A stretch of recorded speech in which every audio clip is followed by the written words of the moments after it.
Hey, we missed last week. Well, didn't miss. We had a old episode play because I was away. But here I am. I'm back in Brooklyn, and I wanted to talk a little bit and show you a couple ways to exercise. Because when you get on the older side, especially on the other side of 50 and into your 60s, there is wear and tear on your joints. Even if you haven't been exercising, maybe they're getting dried out from not moving it, and then you try to put movement on it that's loaded, like exercises, and you ask for problems. Or you've been exercising a lot for years and years and years and years and years. There is wear and tear. So as you grow older and as the slope goes up to 60, 70, 80, maybe 90, who knows, you got to adapt your exercise.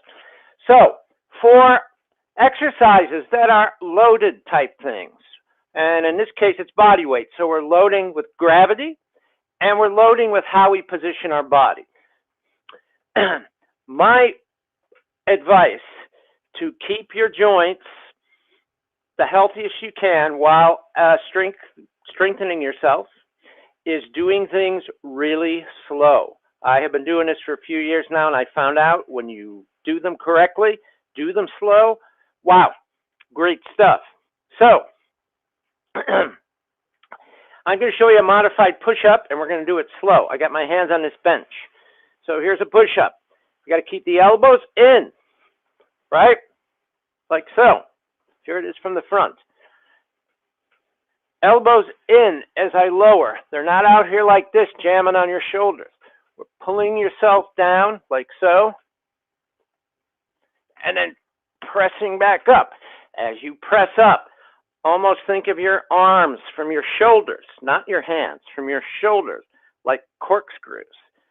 Put your hands out in front of you like this. Imagine you got a really heavy stick that you're trying to break in your hands.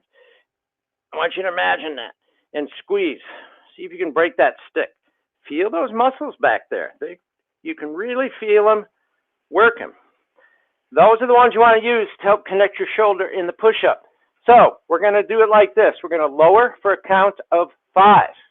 We're going to hold it for a count of 2 and come up for a count of 3, right? That's a 10-second push-up. Believe me, you won't be able to do that many of these. Here we go. 1, 2, 3, 4, 5. Hold for 2. 1, 2. Press up for 3. 1, 2, 3. And again. 1, 2, 3, 4, 5. Hold for 2. That's 2. And up for 3. 1, 2, 3. Remember, you really have to dial in with that corkscrew.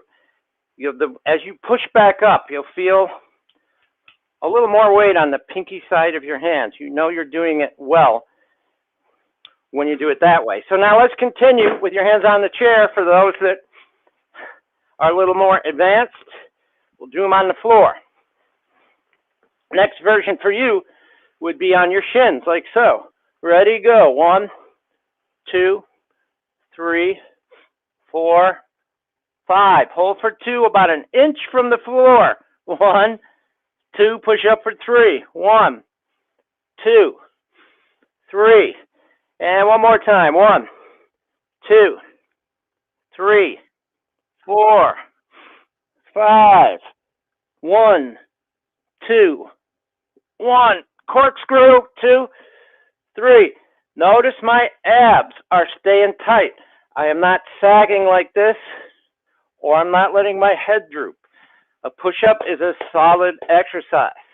If you can do 2 or 3, just like I'm showing you here, you'll get much more bang from your buck than trying to do like you'll see on some YouTube video with someone jamming out 15 quick ones, jamming on their shoulders. You're probably spending just as much time, if not more quality time, doing them this way. Feel free to do more if you want. But studies have shown, and my own experience has shown me, that you don't need to be pounding on yourself that much, really, to keep your strength up. And you look, as we get older, we need to work on that. strength in our muscles, tendons, and of course in our heart and lungs, which if you take these slow exercises, so let's do a full push up here, 1, 2, join in whichever version you're doing, 4, 5, 6, 7, 8, 9, 10. Now, we can add something.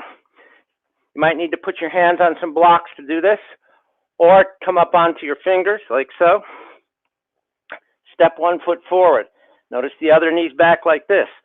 So you want some strength and heart and lungs. You can just step your foot up and down, forward and back, not up and down, like so. Now notice I'm not coming way up in the air as I step forward.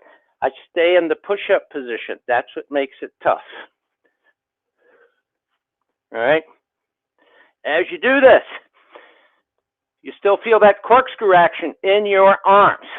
So let's do 5 of these to finish up. 5 means pairs. A right and a left is 1 repetition. Here we go.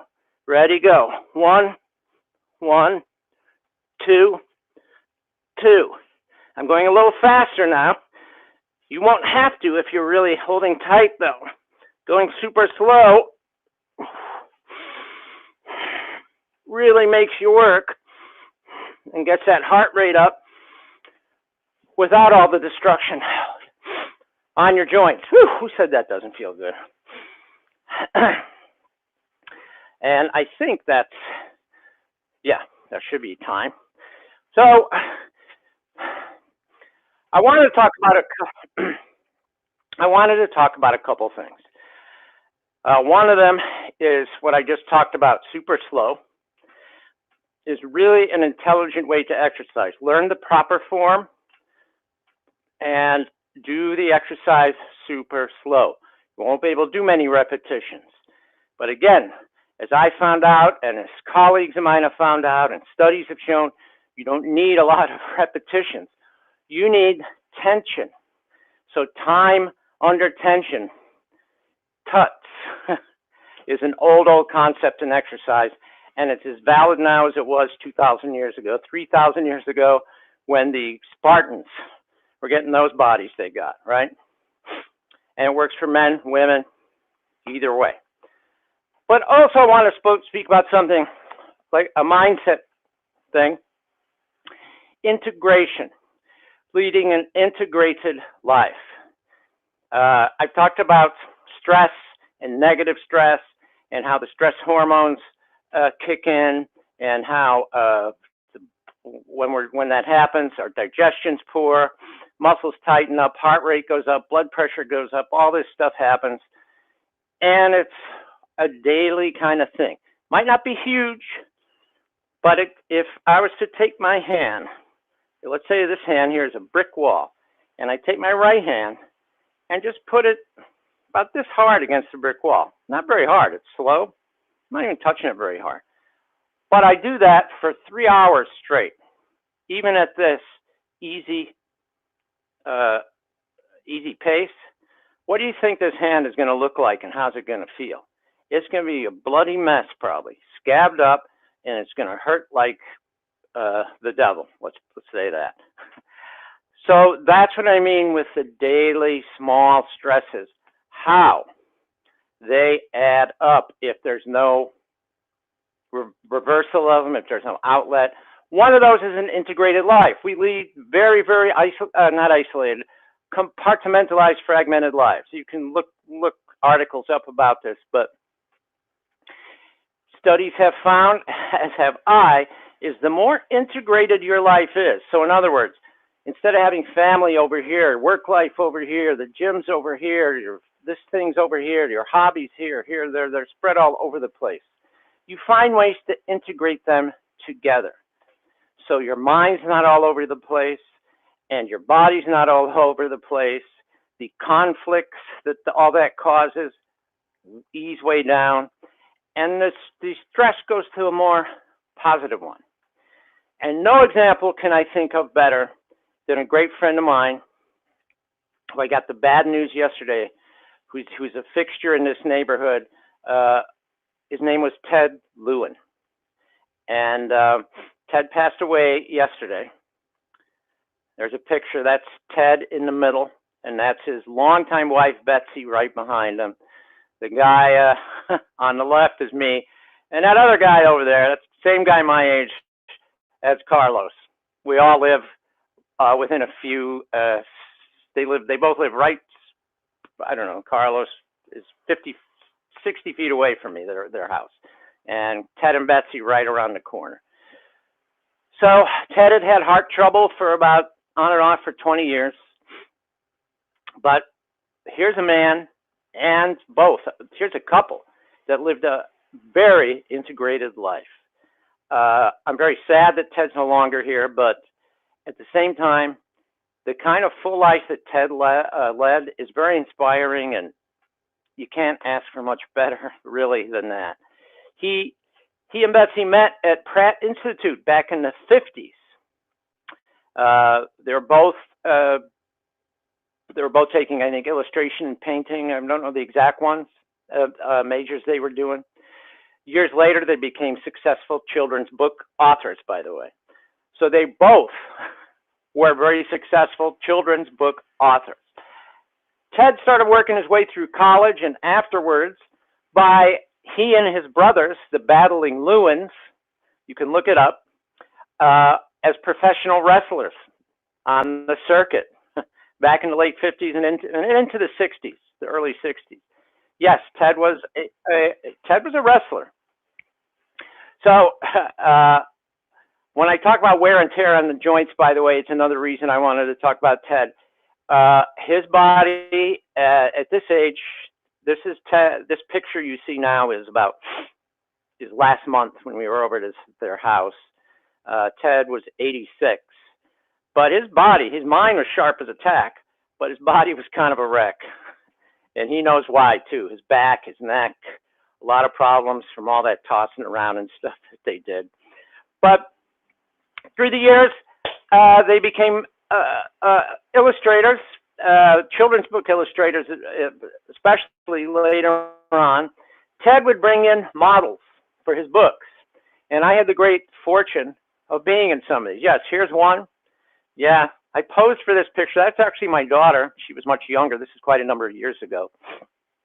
A book about me. I play a character that grew up at the same time as an elephant. We became separated for years, and at the end of our lives, ran into each other again, and it was like we back in heaven again. It's a really heartwarming little kid's book. And that's when the circus is burning, and I'm carrying a kid out, and the elephant's behind me. Then here, this is when the elephant was on a ship that, by the way, this is based on a true story. Obviously, it's embellished, but it's based on a true story. Ted was really passionate about these projects. The boat sank, and the elephant, I think, at one point saved the boy. But those are all people in the water. All those legs you see there are mine. I had to pose for all those, hanging off a ladder and things in his studio as he photographed. And Ted told me, just in that picture you saw at the beginning, for some reason it came up. He said, I don't think anybody else could have done what you did, the way you had to hold yourself. I remember my abs and low back and things working overtime. But those are all my legs. And then at the end here, this is at the end when the elephant and the trainer, who's an old man by that point, as is the elephant, old, they reunite, thought they'd probably would never see each other again. And that's the last panel of the book, that painting. So Ted and Betsy actually ended up being the most successful author. She had two very successful books. One was called Click Clack Moon. So if you got kids, you might know these. The other one was Duck for President. That was her biggest one.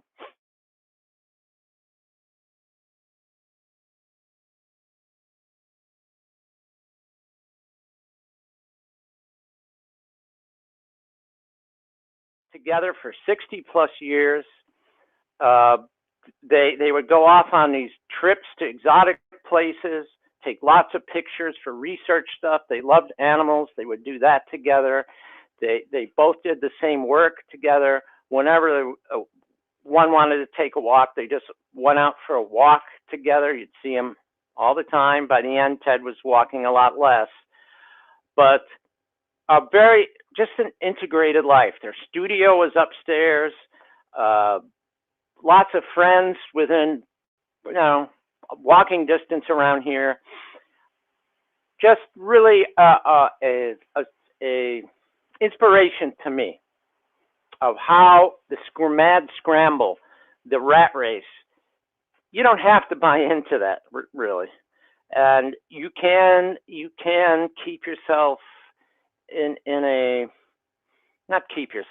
you can live that integrated life. Just think of the things in your life that you can combine a little better. That's why I talk a lot about working out at home. To go to the gym and it's noisy and a lot of the music you might not like, and half the people there aren't really doing anything and they're just showing off. And it's just, I don't like the atmosphere in gyms. At home, within 20 minutes, if someone works with me, they can get everything they want and never leave the house. Maybe the kids join in with them and they crawl around or something. So the family comes in. Maybe the wife does it with the husband, or the significant other does it with the other, whatever the situation. Today you can work from home as well. Maybe that happens. Maybe you have an office set up in your home, and then you could do all these things and then go out for a walk, do whatever. But integrating the life, not doing this mad scramble on a traffic. I see people here in New York City who will commute either on the railroad or by car, an hour and a half each way, 5 days a week. And the ones on the train, not only is it crowded and stressful and they're rushing, but it costs a lot of money. And that becomes like a huge part of their life. And it's just that. Yes, you can make it a little more by reading or something, but look for ways you can combine and integrate, right? An integrated person is always somebody who does, as the saying goes, does what they say they do. They're not thinking one thing and doing another. That's a huge stressful conflict, even if you're not aware that it's going on. And again, the fist against the brick wall. So, Ted, it was an honor to have known you. Thank you. I don't want to talk too much more about it. I might get a little choked up. Okay. Let's close out today with just one more exercise. I'm going to show you a combo that I like to do. I have students do. We're going to go back to this sprinter lunge again. So again, you might want to put your hands on blocks or books. You might not have the flexibility to do this with your hands all the way down on the floor. You may only be able to step this far, right? That's fine. As long as you're holding yourself tight and you're not riding up and down in your hips. You may only be able to hold a plank and not move your legs at all. Or if you're really starting out from nowhere, you may have to hold yourself on your knees. There's a lot of ways to tweak things. I can make it a lot, maybe not this one, but a lot of exercises that even grandmas can do because they need to move too, right? So let's do this together for the next minute. 30 seconds of this stepping sprinter lunge, as we call it. The stepping version just means stepping, ready, go, just like we're doing here. I'm just kind of counting in my own head. 5,000 or 6,000. 10 seconds, 20 seconds to go. From here, we're going to go straight into a static hold exercise. You don't even need to call it an exercise. Just call it a hold yourself up. How's that? I don't think I'm going to get exactly 30 seconds, but we'll do one more time on each leg. From here, you can come down on your knees first, or just go straight down into a forearm plank. This is a forearm plank. Notice I'm not way up like this, although you may need to be if you're not strong enough. If you're not strong enough, I highly recommend you start like this, actually. This will keep you in a much better position. But if you're in a regular plank, you hold this for 30 seconds. I guess we got about 10 seconds left.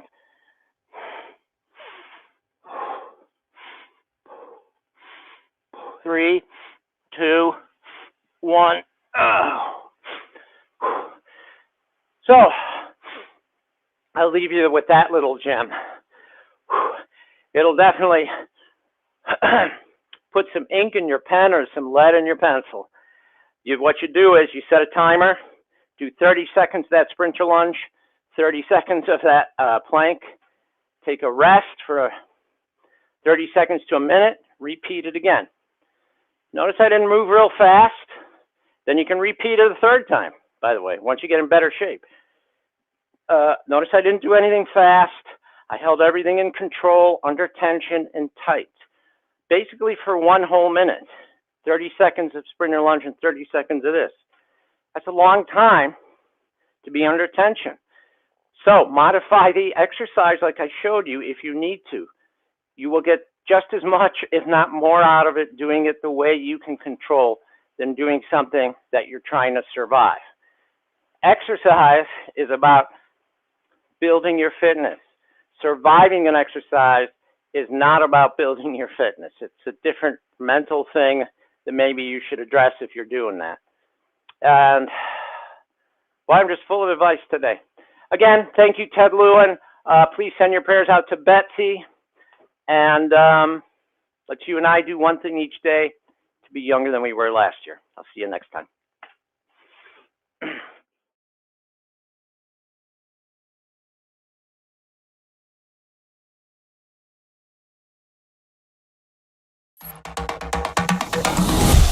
Hey, this is Robert Troch of Younger Than Last Year. And if you're like a lot of people during lockdown, you might have eaten too much. You put on some weight, lost some sleep, felt depressed.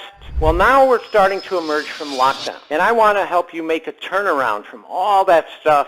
How are we going to do that? Well, here in the fitness studio, we've created live video episodes to help you make that turnaround so you can feel energized and healthy again. Every episode will have some exercises in it to get your blood flowing so you feel good, but also cover lots of tips and advice on all the 7 foundations of Younger Than Last Year. Please join us on Facebook every Thursday night at 7 p.m. Eastern Standard Time. If you want to start developing a fitness plan to emerge from lockdown, you can sign up for a free one-on-one session at our website, email me, or give me a call. Be well. Talk to you soon. Hey, this is Robert.